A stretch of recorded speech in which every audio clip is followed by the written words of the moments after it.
As Tottenham Hotspur and Manchester United players gathered for their Friday debriefs, they would have both gone through the good, the bad and the ugly from an entertaining but ultimately flawed Premier League game. Erik ten Hag and Ryan Mason both had some positivity to sprinkle in their post-match press conference, but they also couldn't escape the elephants in the room and the issues that plague their teams. This season looks like being more successful for United than it does for Spurs, but when Ten Hag and his staff begin to plan for next term and a more sustained challenge at the top, they will have one area that is clearly ripe for improvement. For 45 minutes in North London, they actually played well, although Ten Hag insisted afterwards he wasn't even that happy with the first half. They moved the ball quickly through midfield and created chances. A 2-0 lead against a time shorn of confidence should have been enough. But if the opening half shone a light on Tottenham's weaknesses, the way they came back into the game after the break highlighted United's shortcomings. They lost control of an away game yet again. As it stands, United are 13 points behind Manchester City. That is the kind of improvement Ten Hag will need to find this summer. If they beat Aston Villa on Sunday, then United will have taken just 4 points less at home than City from 16 games.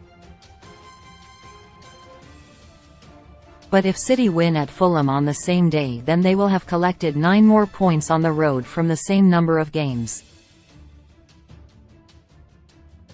United have embraced data in the past 2 years, but even a nation apparently full of maths dummies can spot the issue here. It's clear where problems lie.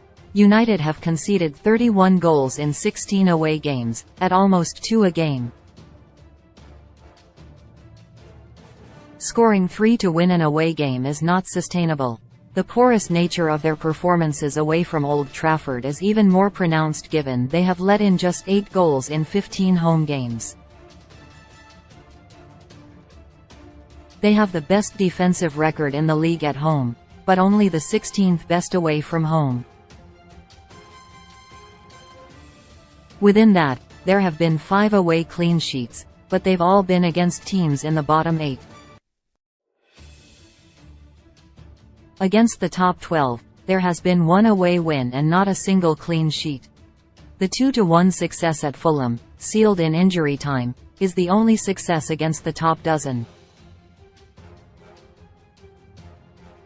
And to challenge for titles, you need to have a reasonable record against your rivals. Including Chelsea in the Big Six feels generous at the moment, but their spending should make them a threat, and Newcastle probably turn it into a supposedly magnificent 7 now. In the 6 away games against those teams, United have draws at Chelsea and Tottenham and 4 defeats, conceding 21 goals in the process.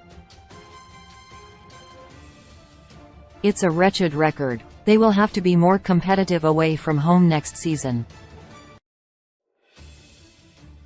United have just 3 away games to go this season.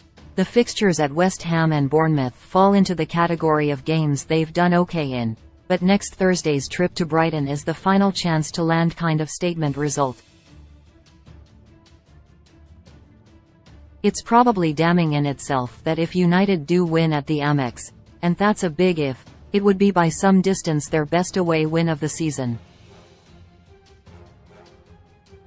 If they don't get all 3 points, then a win at Craven Cottage will take pride of place. You won't win any trophies if that is the headline act at the end of the season. Ten Hag deserves credit for the way he has transformed United's Old Trafford record.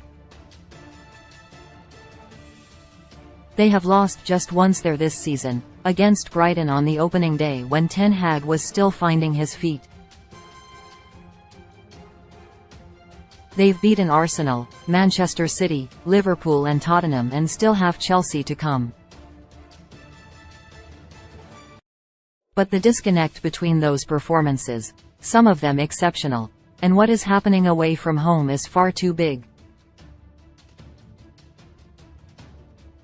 Winning on the South Coast next week might give them some confidence to take into next season, but the improvements must be significant. United's biggest issue in these games has been a lack of control. They completely surrendered that against Tottenham. Next season has to be different.